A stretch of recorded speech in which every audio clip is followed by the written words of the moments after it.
Hi, welcome back to Christine's Home Affairs. I'm going to show you today how to make this two-tone vinyl purse. So I've got a couple of different pieces of vinyl fabric here, turned around, and there's a couple of different pieces as well. And it's got boxed corners. Now this is made from the free fabric that I got in a recent video that I showed you. In there I got hundreds of these vinyl swatches. Rather than just make some credit card wallets or something really simple with this, I've decided to have a look at this. Isn't that a gorgeous fabric? Anyway, I'm going to show you how to make these bags out of vinyl fabric. Now you can make this exact same bag in just a regular fabric as well, so there's no issue there, and you can use your regular quilting cotton as well if you want to. Being vinyl, I'm not going to stabilize the fabric, and it's fully lined as well. Hang around and I'm going to show you how I make up several of these bags just using these really long strips. Now I'm going to keep this very simple. I've gone and selected just a few strips of these vinyl pieces. At the moment they're about 12.5 by 4 inches wide, and I'm going to sew them together in lots of 2. And after I've sewn them together in lots of 2, I'll then square them up and get the good sizing that I actually need for the finished bags. So at the moment I'm just putting contrasting fabrics together, or lights and darks, and I'll batch sew these all together. I probably only have about 10.5 inches of usable fabric on these, but they're still going to make a really good sized bag. The most important thing that you need if you're using vinyl fabric is to get yourself a Teflon foot. So I've got a Teflon foot underneath my machine, and that'll help glide the vinyl through the machine. To save time, I'm doing every single one of my bags with white thread. So it doesn't matter whether I've got blues, blacks, reds, greens. I'm doing everything with white thread, and I'll be doing the top stitching in white as well. It's just going to become a design feature. So all I will do now, make sure I've got my bad ends at the same end so that I don't have too much wastage, and I will just place them together after I take these tags off. So I will place them all right side together and stitch them with a 1/4 inch seam allowance.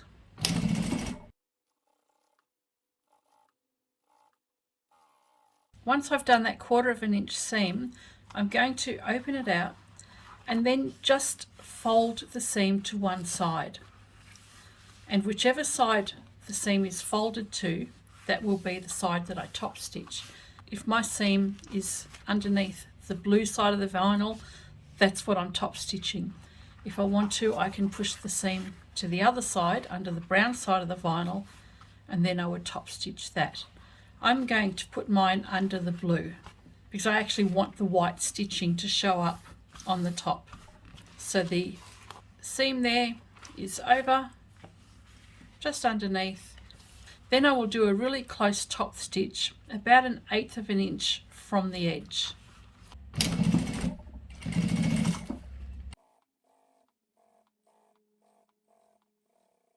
There's my top stitching all the way down. Because I'm batch sewing these bags, I'm going to go and sew all my two layers of fabric together, and after I've done all of those, then I'm going to come back and top stitch each one. So I've top stitched that down, it's secure. I can go now and trim these to the size that I actually want, so I'll get the best value out of this piece of fabric or vinyl. It's currently just over 12 inches or 12.5 inches, and I need to get rid of this section here that's got all the staple holes in it. Make sure your edges on this side are nice and straight. I'm going to use the straight edge of my ruler here along the straight edge of the stitching line that I've got here.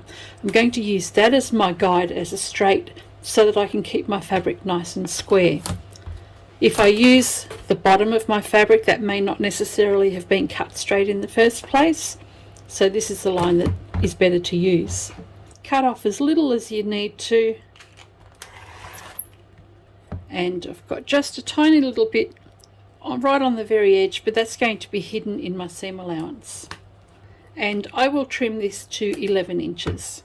So again, I've got the straight edge of the ruler on the straight edge of the sewn line, and I'll trim that so that it's 11 inches across. And the edges that have been pinked there, we can leave that as it is. So now we know that our fabric is 11 inches across, and we need to have our lining fabric at 11 inches, and then we just need to work out the size here. So the size across here is 7.5 inches. That's my measurement that I'm going to have for my lining, and 11 inches across. If you're sewing just one colour, or you've sewn quite a few different colours together, let's trim these all back to 7.5 inches by 11 inches. And we'll do that for the back and the front, and we will do that for all of our lining pieces as well. So for each one of these that you have, you'll need a lining piece. If you're using upholstery fabric or furnishing fabric or vinyls, you don't need to put a stabilizer on the back. If you're using just a regular quilting fabric, put some sort of stabilizer on here, whether you want to have wadding or powlin or even just a lightweight interfacing. But furnishing fabrics don't need to be stabilized. I'm going to now go and trim all of my other pieces back to 7.5 by 11 inches. So knowing that my fabric is 11 inches by 7.5 inches now, I've gone and cut a piece of lining for each of the fabrics that I've got. For each bag you want 2 pieces of lining, and then we need some zips. I'm just using a continuous zipper here. My zip is going to be 2 inches shorter than the overall length of my bag. Being 11 inches, I want my zip at 9 inches here, and then we're going to make some zipper tabs. Now I have some scrap fabric here. This is a sleeve that I had shortened for a customer, so I've just gone and cut off, I didn't have any other black fabric, I've just gone and cut off some strips of black fabric which are the same width as my zip. Whatever size zip you're using, just cut some strips of fabric that are the same size or the same width as your zip. Once you've got your zip cut to size, we need to remember to put our zipper pulls on. Now I always forget to do this, and I'll go and put my tabs on and then I have to undo them all. Let's go and put our zip sliders on. To put the slider on, it's really quite easy. You've just got to practice with them when you haven't done them before. We've got the curved edge here and my zip is closed. Just to open it just a little bit, pop the curved edge in over one side of your zip until it doesn't want to go anymore, and then pop the other side in over there, place it down, fingers on either side, and just push that in, and that's all you need to do. So if I do that again, doesn't matter which side I use, whether I come from this side or the other side, I'll open that out just a bit, slide that in until it doesn't go any further, pop the other end in and give it a push. If you find it's a little bit too distorted, you don't want to have such a big opening, you can just run the zip through, come back and try again. So you can do this as many times as you need to. It's actually really good practice. So you can see that that is just a little bit too wonky there.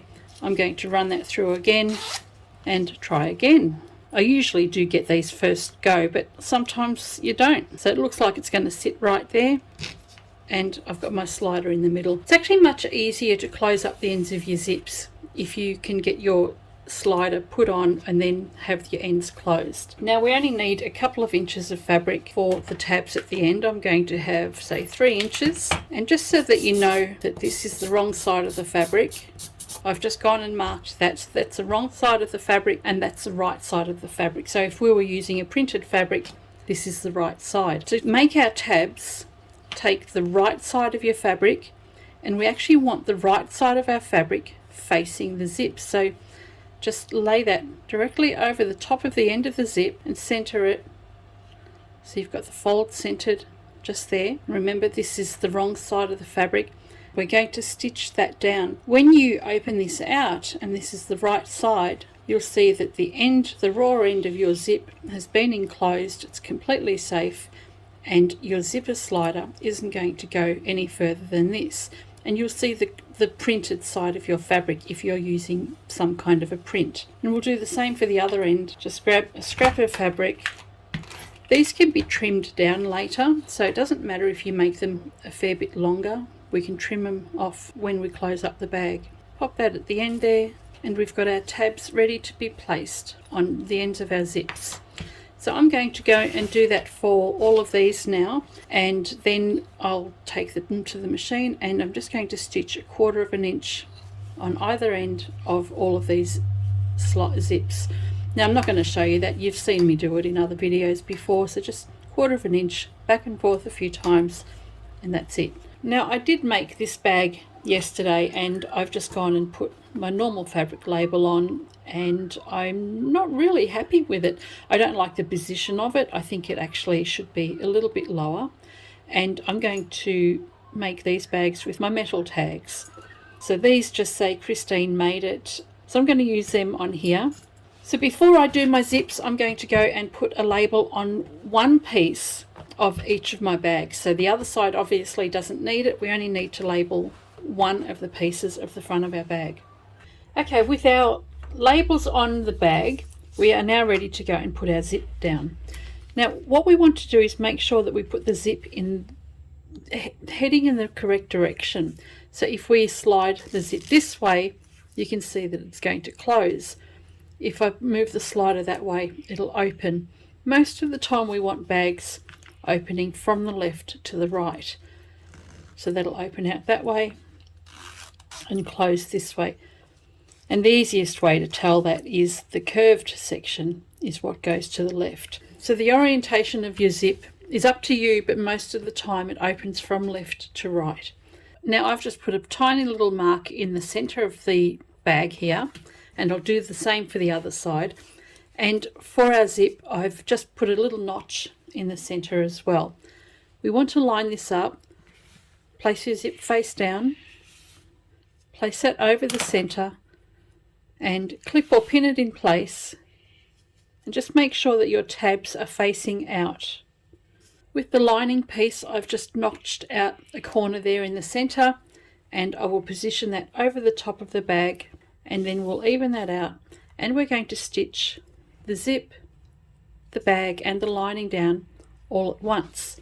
Now I'm going to go and do this for all of the labeled sides of my bag, and then I'm going to go and top stitch all of the labeled sides of my bag. So we're only working on one side of the bag. Now you're better off having your zipper foot on your machine at this stage so that you can stitch close to the zipper teeth. We'll put the vinyl foot back on later. Back stitch at the beginning and the end. When you get to the zip slider, just move that out of the way if it's in your way.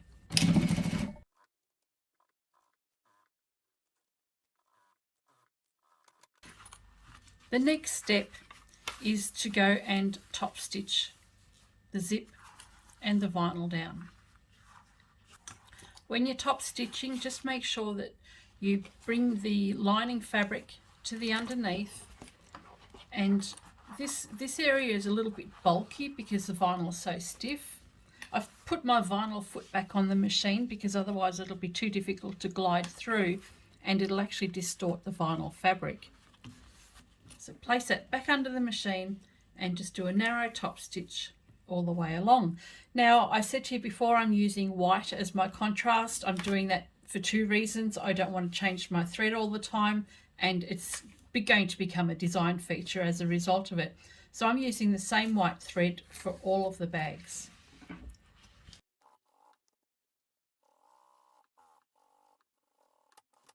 Now rather than wasting time going back and forth with the zipper foot in my bags and the zips, I'm going to do all of the zip placement for the front of my bag first. When I've done all of those, then I'm going to go along and top stitch every one of the bag pieces. With the main body of the bag top stitched and the lining down, take your next piece of fabric, and we want to have the colours in opposing directions. So I'm taking this piece of fabric. I don't want to have them the lights at the top and the darks at the bottom. I want to have them opposite to each other. Flip that over, make sure your fabrics are like a checkerboard, place that over the top, and we can clip or pin that in place along the top. Flip it over, take your other lining piece and center that over the top as well, and we're going to clip that in place. Now we're going to take this to the machine and stitch that down. Once we've done the stitching there, we'll open that out and we'll do the top stitching on the vinyl. It's looking good, isn't it? Remember to put your zipper foot back on, place the fabric underneath. We'll do a back stitch at the beginning and the end.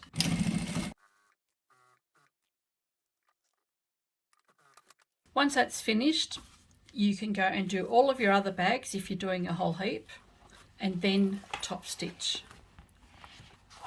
Same as before, make sure that the lining is facing away from the zip, the seam underneath is facing away from the zip, and we can top stitch everything down.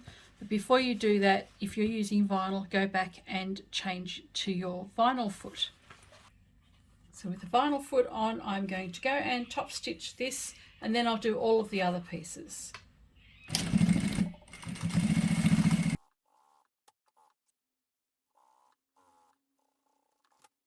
Okay, we're ready to put the bag together now. Take the front of your bag, or the outside pieces of your bags, place them right side together, and take your lining and place those right side together. If you've joined fabric together like I have here, we want to make sure that we match up the lines. So take your lines across here, and we've got them going in opposing directions. So this one here, the seam is coming along this way. This one, the seam is going along that way. So we can actually butt them together so they'll lock in nicely there. And when you sew them together, they're actually going to line up beautifully. So we want to line that up more importantly than we do the bottom. So that needs to be lined up along there, and then we can clip it down to the bottom. It's not critical to have this lined up perfectly at the bottom, but it is more important to have the side seam intersections there lined up beautifully. Do the same for the other side. Make sure the seams are in opposing directions and just lock them together and ease that along. Make sure it's nice and even, or nice and flat, and we can stitch that down around there. Do the same for the lining. On the lining you can match up the corners at the bottom, and we'll match up the side seams. And what we're going to do here is leave the bottom open about 3 inches. Okay, so what we want to do here is start sewing. We'll do a back stitch here, go to the end, continue all the way around, keep going all the way around until you get back to the beginning and back stitch along here. So we're going to have an opening at the bottom of our lining piece. And the other thing that's really important to remember more than anything else is to make sure that when you put this together that your zip is open. So if your zip is closed, you're not going to be able to turn your bag through. So just pop in there and open your zip before you do anything else. At least open it halfway. If you don't do that, you won't be able to turn your bag through later. So before you clip the bag together, just make sure you've opened the zip. So we can take this to the machine now and stitch all the way around. Okay, I'm leaving an opening here, back stitching at the beginning.